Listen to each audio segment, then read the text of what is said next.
നമസ്കാരം. News at 11:30 സ്വാഗതം. സിപിഎമ്മിലെ സൗമ്യ അനിലൻ കുന്നംകുളം നഗരസഭാ ചെയർപേഴ്സൺ. കഴിഞ്ഞ കൌൺസിലിലെ ഉപാധ്യക്ഷയും CPM Kunnamkulam west local committee അംഗവുമായ സൗമ്യ അനിലൻ കുന്നംകുളം നഗരസഭയെ നയിക്കും.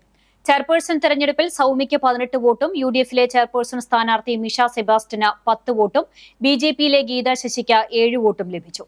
4 അംഗങ്ങളുള്ള RMP തെരഞ്ഞെടുപ്പിൽ നിന്ന് വിട്ടുനിന്ന് നിഷ്പക്ഷത പുലർത്തി. സിപിഎമ്മിലെ സൗമ്യ അനിലിനെ കൌൺസിലിലെ മുതിർന്ന അംഗം പുഷ്പ ജോൺ നാമനിർദ്ദേശം ചെയ്യുകയും OG ബാജി പിന്താങ്ങുകയും ചെയ്തു. നഗരസഭ 4-ാം വാർഡ് കിഴൂർ നോർത്തിൽ നിന്ന് 284 വോട്ടുകളുടെ ഭൂരിപക്ഷത്തിലാണ് സൗമ്യ ഇക്കുറി വിജയിച്ചത്.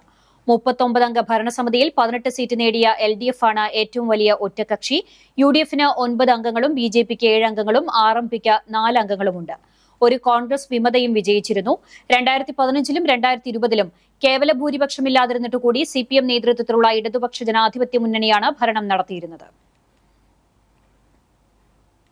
ചാവക്കാട് നഗരസഭാ ചെയർമാനായി AH അക്ബറിനെ തെരഞ്ഞെടുത്തു. 21 വോട്ടിന്റെ ഭൂരിപക്ഷത്തിലാണ് ചെയർമാനെ തെരഞ്ഞെടുത്തത്. S ഷീബ വരണാധികാരിയായി.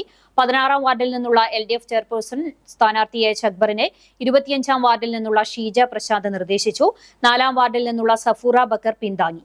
UDF ചെയർപേഴ്സൺ സ്ഥാനാർത്ഥിയായി മത്സരിച്ചത് വാർഡ് 32-ലെ C ഗോപപ്രതാപനായിരുന്നു. 12 വോട്ടാണ് ഗോപപ്രതാപന് ലഭിച്ചത്. നഗരസഭയിൽ 33 അംഗങ്ങളിൽ LDF 21, UDF 12 അംഗങ്ങളാണുള്ളത്.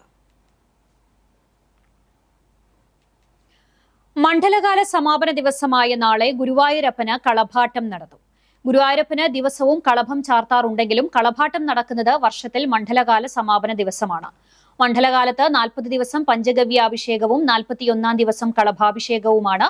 ഉച്ചപൂജയ്ക്ക് മുമ്പ് തന്ത്രി ഗുരുവായൂരപ്പന് വിശേഷാൽ കളഭം അഭിഷേകം ചെയ്യും.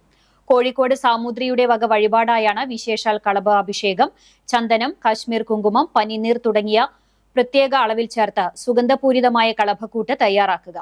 കീഴ്ശാന്തിമാരാണ്. പന്തീരടി പൂജ കഴിഞ്ഞ് കളഭപൂജ ചെയ്ത ശേഷമാകും കളഭക്കൂട്ട് ഗുരുവായൂരപ്പ വിഗ്രഹത്തിൽ അഭിഷേകം ചെയ്യുക. കളഭത്തിൽ ആറാടി നിൽക്കുന്ന ഗുരുവായൂരപ്പനെ ഞായറാഴ്ച നിർമാല്യം വരെ ഭക്തർക്ക് ദർശിക്കാനാകും. കളഭാട്ട ദിവസം പഞ്ചാബ് നാഷണൽ ബാങ്കിന്റെ വഴിപാടായി വിളക്ക് ആഘോഷമുണ്ടാകും. രാവിലെ 10-ന് പഞ്ചമദ്ദളക്കേളി, ഉച്ചകഴിഞ്ഞ് 3:30-ന് പഞ്ചവാദ്യത്തോടെ കാഴ്ചശീവേലി, രാത്രി ചുറ്റുവിളക്ക്, ഇടയ്ക്ക, നാഗസ്വരം മേളം, പഞ്ചാരി മേളം എന്നിവയും ഉണ്ടാകും. സംസ്ഥാന ഫോക്ലോർ അവാർഡ് ലഭിച്ച ഉടുക്കുപാട്ട് കലാകാരൻ പോർക്കുളം നോങ്ങല്ലൂർ മൂർത്താട്ടിൽ വാസുണ്ണി ഗുരുസ്വാമിയെ പോർക്കുളം സേവാഭാരതി ആദരിച്ചു. 60 വർഷത്തിലധികമായി അയ്യപ്പൻ വിളക്ക്, ഉടുക്കുപാട്ട്, ശാസ്താംപാട്ട് എന്നീ അനുഷ്ഠാന കലാരംഗത്ത് സജീവ സാന്നിധ്യമായ വാസുണ്ണി ഗുരുസ്വാമിയെ ആരതി ഒഴിഞ്ഞും തിലകം ചാർത്തിയുമാണ് ഉപഹാരം നൽകി സേവാഭാരതി ആദരിച്ചത്. Sevabharathi secretary Manikkuttan, vice president Sasikumar, കൺവീനർമാരായ C Mahesh, MA Sudhesh, K Shibin, Sudha Harshan എന്നിവർ ചേർന്നാണ് സ്വാമിയെ ആദരിച്ചത്. ചരമം. കുന്നംകുളം അഞ്ഞൂർ റോഡിൽ റിട്ടയേർഡ് അധ്യാപകൻ പരേതനായ ചെറുവത്തൂർ ചേറു ഭാര്യ മേരി നിര്യാതയായി. 83 വയസ്സായിരുന്നു. ചൊവ്വന്നൂർ മാർത്തോമ സ്കൂൾ റിട്ടയേർഡ് അധ്യാപികയാണ് പരേത. സംസ്കാരം വെള്ളിയാഴ്ച ഉച്ചതിരിഞ്ഞ് 3 മണിക്ക് ആർത്താറ്റ സെന്റ് മേരീസ് കത്തീഡ്രൽ സെമിത്തേരിയിൽ നടത്തും. യൽദോ മകനാണ്. ഇതോടെ ന്യൂസ് അറ്റ് 11:30 സമാപിക്കുന്നു. നമസ്കാരം.